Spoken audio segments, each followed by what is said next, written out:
La parole dit qu'aussitôt elle est allée dans les montagnes. Elisabeth. Et les enfants ont communiqué. Donc quand elle arrive, déjà Elisabeth entend. Elle dit, dès qu'Elisabeth entendit la séparation de Marie, son enfant tressaillit dans son sein. Elle fut remplie du Saint-Esprit. Amen. Elle s'écria d'une voix forte, tu es bénie entre les femmes, et le fils de ton sein est béni. Comment m'est-il appelé que la mère de mon Seigneur vienne auprès de moi? Et à quel moment Elisabeth a su que Marie était la mère du Seigneur? À quel moment elle dit que ton sein est béni? Dès que l'ange a fait de parler à Marie, Marie est allée chez sa cousine Elisabeth. Ah oui. Parce que pendant que l'ange a parlé, pendant qu'elle était remplie du Saint-Esprit, elle était déjà enceinte. Ok. Vous voulez répondre, homme de Dieu? Prenez le micro. Ok. Non, il va sans dire que, pour ma part, moi je pense qu'il y a eu quand même un petit temps. Mais on ne nous dit pas ça ici. Oui, mais aussitôt, c'est vrai. Mais c'est pas... Bon, pour ma part, je trouve qu'il y a quand même eu un petit temps. Même si c'est aussitôt, il y a quand même eu peut-être un mois ou quelques semaines de passé. Oui. Oui, dans ce même temps ne veut pas dire que c'est aujourd'hui, tout de suite, elle part. Non, ça ne s'est pas fait comme ça. Je trouve quand même qu'il y a eu un petit temps quand même. Bon, aussitôt peut venir souligner aussi peut-être ici un peu le fait que les actions ont été simultanées, mais c'est pas aujourd'hui, demain directement, non. C'est une manière de parler en fait. Pour ma part. On est toujours? Non, mais la Bible ne nous dit pas ça. Oui, même ça peut être le même chapitre, mais la Bible ne nous dit pas qu'on est toujours dans le 6e mois d'Élisabeth. Non, pour ma part, je pense que ancienne, il y a quand même eu un petit temps. Même si on dit aussitôt, il y a quand même eu un petit temps ici. Ok. Elle était déjà enceinte. Ok. Ok. Frère fini, homme de Dieu, quelqu'un d'autre veut prendre le micro pour... C'est mieux de répondre au micro. Il faut répondre, hein. C'est important. Non, on doit comprendre. Que? Ah bon, aussitôt directement quand l'âge a fini, okay. La grossesse est rentrée, tout ça. Ok, quelqu'un d'autre? Ok. Il n'y a pas d'avis contraire. Homme de Dieu, les femmes de Dieu. Sœur Marie, là, le chantre. Il est quelle heure? Rappelez-moi, ici, il n'y a pas l'heure? 18h. Donc vraiment, je crois que je respecte le temps. Je savais, je devais même continuer avec l'enseignement. Donc, la question ou la remarque, c'est quoi le fond? Le fond, c'est que... Moi, je veux savoir si... je suis la servante du Seigneur qui me soit faite selon sa parole et l'ange l'applica. Je voudrais savoir si elle n'a pas reçu le Saint-Esprit et qu'elle était déjà enceinte à ce moment-là. Ok. Jusqu'à dit qu'elle se leva dans ce même temps, elle allait chez Elisabeth. Et comment Elisabeth a su qu'elle portait en fait le Messie en elle? Et pourquoi est-ce que l'enfant d'Elisabeth tressaillait? Est-ce que si Marie n'était pas enceinte, quand Marie portait en elle, ok. C'est bien. Sœur Marie, tu veux dire quelque chose? Frère Julien, frère Bekale, Maan, sœur Joss, sœur Julie, sœur Sharon, sœur Nancy. Ok. Je vais pas relire. Alors.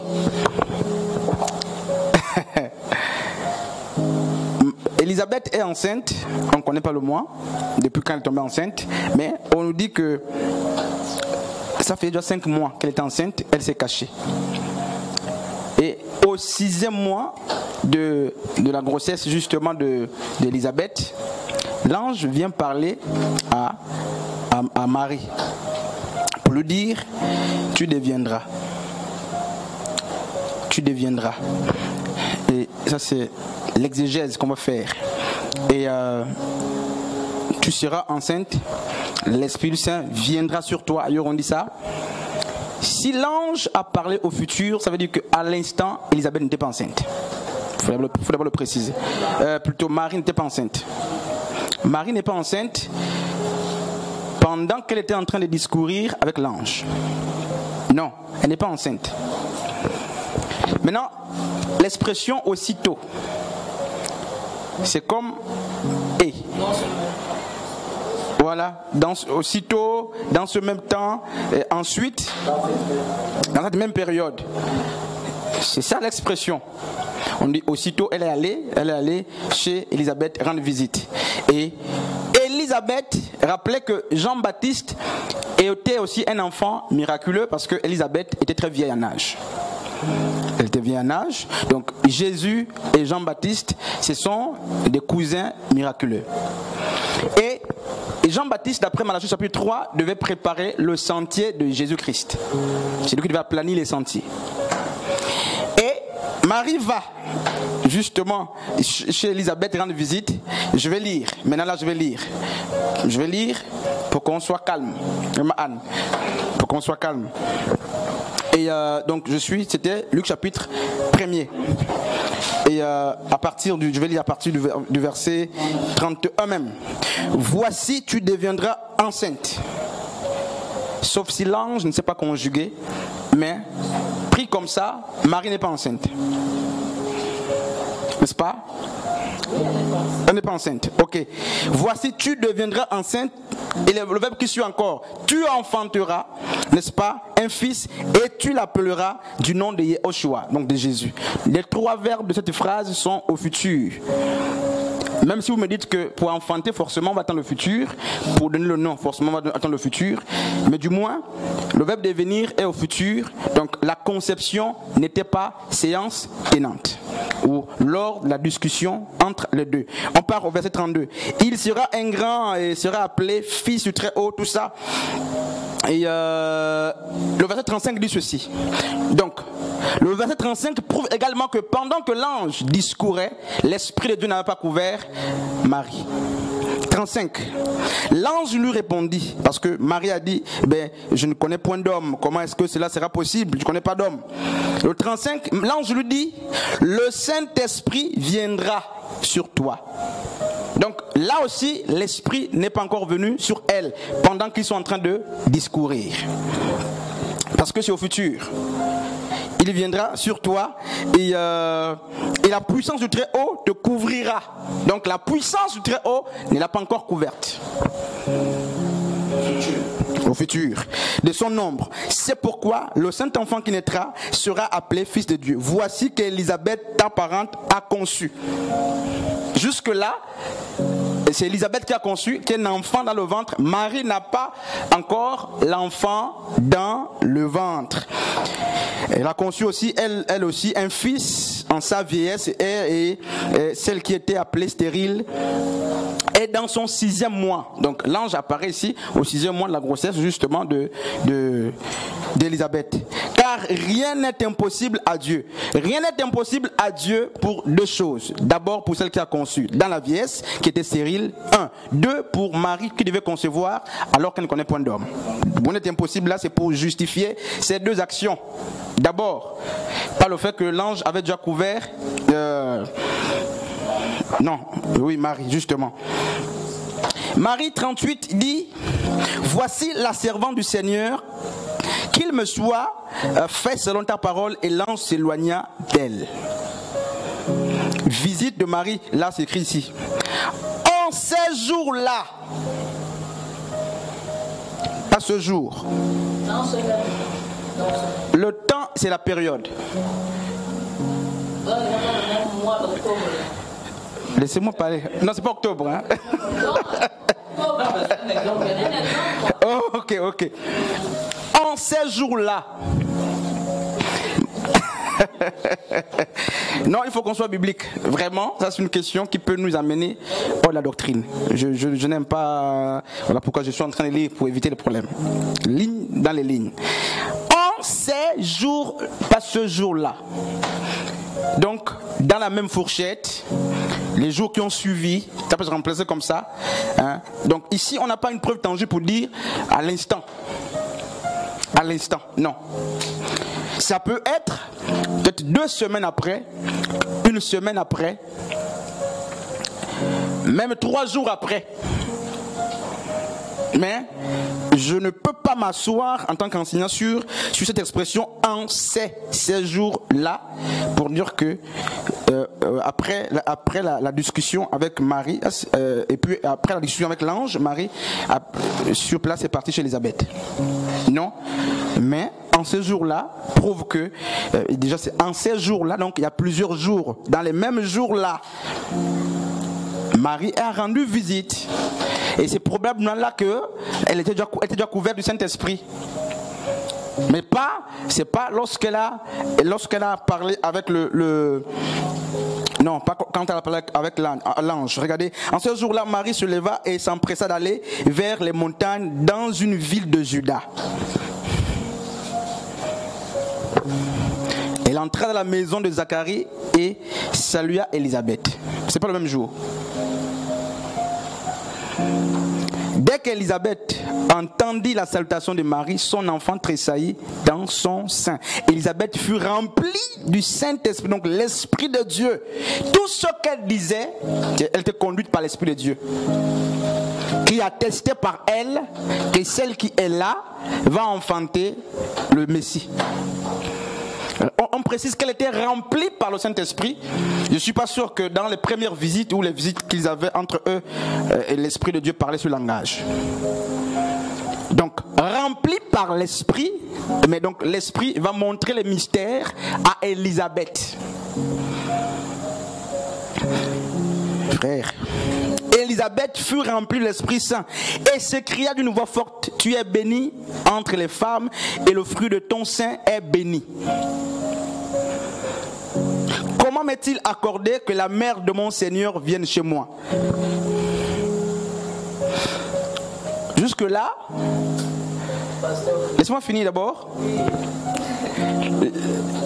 Laisse-moi finir.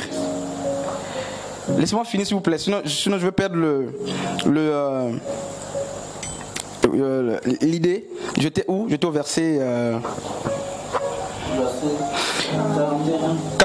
42, 43.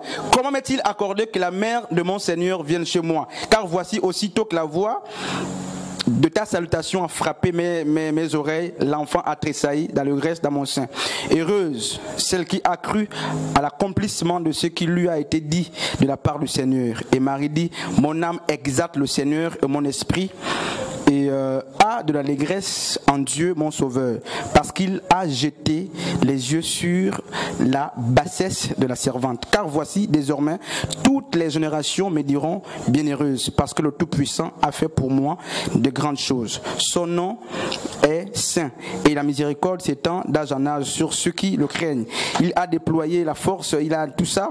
Elle rappelle les paroles elle rappelle les paroles donc d'Ésaïe, et le verset 52 dit: il a fait descendre les puissants, n'est-ce pas, les puissants de leur trône, élever les humbles, rassasier, n'est-ce pas, les affamés, renvoyer à vide les riches. Il a secouru Israël son serviteur et s'est souvenu de la miséricorde comme il avait dit à nos pères, envers Abraham et à sa descendance pour toujours. Marie demeura avec Élisabeth environ 3 mois, puis elle rentra chez elle. L'ange a parlé, Élisabeth avait 6 mois. Voilà, donc elle a fait 3 mois chez Élisabeth. Voilà. Elle a mangé. L'ange a dit que c'est le même 6e mois-là. Marie est allée voir Élisabeth. Elle est allée voir Élisabeth à 6 mois, puisqu'elle a fait 3 mois, fait 9 mois. Non. On n'a pas dit que. Si l'ange a parlé, Élisabeth avait 6 mois. Mais on dit pas. Sa cousine, Oui. 3 mois, ça fait qu'elle a 9 mois. Donc c'est le même mois-là pour Marie. Attendez. Non, regardez ce qui se passe. Regardez ce qui se passe. Regardez ce qui se passe. Élisabeth, Marie a demeuré à séjourner 3 mois. Mais ce n'est pas pendant 3 mois qu'Élisabeth parlait ce langage-là. Ce n'est pas pendant 3 mois. C'est le jour que Marie est rentrée chez Élisabeth. C'est ce jour-là que ces paroles ont été prononcées. C'est ce jour-là. Oui, Élisabeth avait 6 mois. Voilà. Oui, mais si elle a 9 mois, elle va accoucher Jean. C'est la naissance de Jean-Baptiste, non? Après, on parle de la naissance de Jean-Baptiste, pas de Jésus. Alors maintenant, à quel moment Marie est tombée enceinte? Donc, si Marie est enceinte, c'est pendant certainement cette période, pas forcément le 6e mois, Parce que ce qu'Élisabeth dit ne peut pas être pris pour dire que forcément, c'est une hypothèse, ne peut pas forcément être pris pour dire elle était déjà enceinte, parce que Élisabeth pouvait prophétiser. C'est des paroles qui venaient et elle reconnaissait en Marie justement la mère du Messie.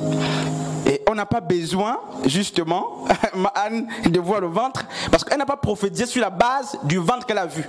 Elle a parlé, remplie de l'Esprit de Dieu. Elle reconnaissait en Marie celle qui devait porter et non pas celle qui avait déjà porté. Ça n'est pas dit comme ça. Donc, on ne peut pas tout de suite dire que Marie était déjà enceinte lorsqu'elle va chez Élisabeth. On peut concevoir qu'elle est tombée, elle a conçu dans la période de 6 mois, vers la fin, parce que ici, ce n'est pas déjà le même jour, on l'a compris. Elle a fait 3 mois là-bas. Mais le premier jour, quand on arrive justement parce qu'en ce jour-là, c'est pas déterminé. C'est pas déterminé. Est-ce qu'elle a encore fait 1 semaine, 3 jours chez elle, avant de partir chez Élisabeth, on ne sait pas. Mais on nous fait comprendre qu'elle a fait 3 mois chez Élisabeth, alors qu'Élisabeth avait déjà 6 mois, ça fait 9 mois, et on parle justement de l'arrivée de Jean-Baptiste. Alors, Élisabeth n'a pas besoin de voir le ventre de Marie pour prophétiser, parce que là, ou pour reconnaître Annelle, ou reconnaître Marie comme étant la mère du Messie, parce que tout ce qu'elle faisait, c'était rempli par le Saint-Esprit. Rempli par le Saint-Esprit, elle pouvait voir ce qui va arriver. Donc ce n'est pas sur la base de la grossesse qu'elle dit. C'est des hypothèses. Mais on ne peut pas, sur la base de ce texte, dire que, c'est vrai que les films nous montrent que Marie est partie enceinte chez Élisabeth, mais sur la base des Écritures, on ne peut pas déduire qu'elle est partie déjà chez Élisabeth étant enceinte.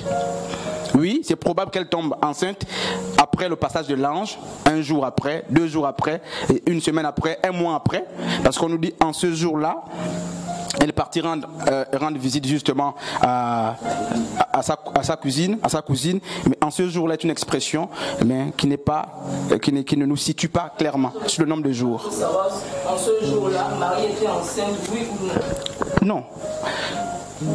En ce jour-là, Marie se leva et s'empressa d'aller vers les montagnes. Et à quel moment l'ange est venu couvrir Marie? Est-ce qu'après ce discours, l'ange est venu encore chez Marie? En fait, moi je veux savoir si Élisabeth, l'enfant qui a cristallisé dans le ventre d'Élisabeth, c'est parce que Marie portait déjà le fruit de son sein qui est béni, donc Yeshua. Moi je veux savoir si Marie avait déjà Yeshua dans le ventre. Marie avait déjà, mais les paroles déjà de l'ange sont la sémence. Les paroles de l'ange sont... Mais écoutons, non, Maman Anne. On est là, non? Mais bien sûr, parce que, regardez. Ça veut dire que la sémence. Écoutons. Non, ça.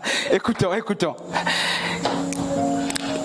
L'ange parle au pasteur Frédéric pour lui dire, je t'envoie en mission, tu vas aller en mission. Et après il me rend visite, Dieu me convainc qu'effectivement c'est un oint que Dieu a utilisé pour aller en mission. Mais il n'est pas encore allé en mission. Et je dis voici l'homme que Dieu a choisi pour aller en mission. La mission n'est pas encore là forcément. Et la mission peut être là, peut-être qu'il est même en train de partir. Mais pour le cas échéant, on ne peut pas s'asseoir sur ces écrits pour dire forcément qu'elle était enceinte. Maintenant, vous allez me dire, mais pourquoi Élisabeth parle ce langage? Un langage prophétique n'a pas besoin que les choses soient d'abord là. Mais Marie avait déjà reçu les paroles, la prophétie. Et la prophétie de Marie est authentifiée par le langage d'Élisabeth qui reconnaît justement en elle la maman du Messie. Donc, oui, c'est les hypothèses. Vous n'allez pas dire que Marie était déjà enceinte. Vous allez mettre une hypothèse parce que ce n'est pas écrit qu'elle était déjà enceinte quand elle a rendu visite à